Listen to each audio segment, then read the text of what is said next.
যোৱাকালি নিশা আনুমানিক 10টা 10:30মান বজাত আমাৰ দিছপুৰ থানালৈ খবৰ আহিছিলে জটিয়া ফিছ মাৰ্কেট মাছৰ বজাৰখনৰ ওচৰতে এটা ঘপিওৱাৰ ইনচিডেণ্ট হৈছে বুলি লগে লগে আমাৰ অ'চি দিছপুৰ আৰু IC ভগদত্তপুৰ থানালৈ মানে কি যে পিঅ'লৈ যায় দেখে যে কমল বিশ্বাস নামৰ মানুহ এজন যিজন জটিয়াৰে কিন্তু অৰিজিনেল ধুবুৰী আগমনিৰ হয় তেখেতে তাতে আঘাতপ্ৰাপ্ত হয় আৰু তেখেতক দিছপুৰ হস্পিটেলত ভৰ্তি কৰা হয়। তেতিয়া আমাৰ টিমটোৱে লগে লগে পিঅ'টো ভিজিট কৰে আৰু তাৰপিছত দিছপুৰ হস্পিটেলত ভিজিট কৰে আৰু তাৰপিছত দিছপুৰ হস্পিটেলত কমল বিশ্বাসে কয় তেখেতে নিজৰ পাৰ্চনেল প্ৰব্লেমৰ কাৰণে নিজেই নিজৰ ডিঙিটো কাটি আত্মহত্যা কৰাৰ প্ৰয়াস কৰিছিলে।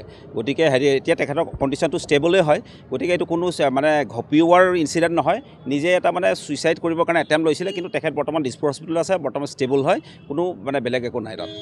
যোৱাকালি নিশা আনুমানিক 10টা 10:30মান বজাত আমাৰ দিছপুৰ থানালৈ খবৰ আহিছিলে জটিয়া ফিছ মাৰ্কেট মাছৰ বজাৰখনৰ ওচৰতে এটা ঘপিওৱাৰ ইনচিডেণ্ট হৈছে বুলি লগে লগে আমাৰ অ'চি দিছপুৰ আৰু IC ভগদত্তপুৰ থানালৈ মানে কি যে পিঅ'লৈ যায় দেখে যে কমল বিশ্বাস নামৰ মানুহ এজন যিজন জটিয়াৰে কিন্তু অৰিজিনেল ধুবুৰী আগমনিৰ হয় তেখেতে তাতে আঘাতপ্ৰাপ্ত হয় আৰু তেখেতক দিছপুৰ হস্পিটেলত ভৰ্তি কৰা হয়। তেতিয়া আমাৰ টিমটোৱে লগে লগে পিঅ'টো ভিজিট কৰে আৰু তাৰপিছত দিছপুৰ হস্পিটেলত ভিজিট কৰে আৰু তাৰপিছত দিছপুৰ হস্পিটেলত কমল বিশ্বাসে কয় তেখেতে নিজৰ পাৰ্চনেল প্ৰব্লেমৰ কাৰণে নিজেই নিজৰ ডিঙিটো কাটি আত্মহত্যা কৰাৰ প্ৰয়াস কৰিছিলে। গতিকে এতিয়া তেখেতৰ কণ্ডিশ্যনটো ষ্টেবলেই হয়। গতিকে এইটো কোনো মানে ঘপিওৱাৰ ইনচিডেণ্ট নহয়, নিজে এটা মানে ছুইচাইড কৰিবৰ কাৰণে এটেম্প লৈছিলে, কিন্তু তেখেত বৰ্তমান দিছপুৰ হস্পিটেলত আছে, বৰ্তমান ষ্টেবল হয়, কোনো মানে বেলেগ একো নাই তাত।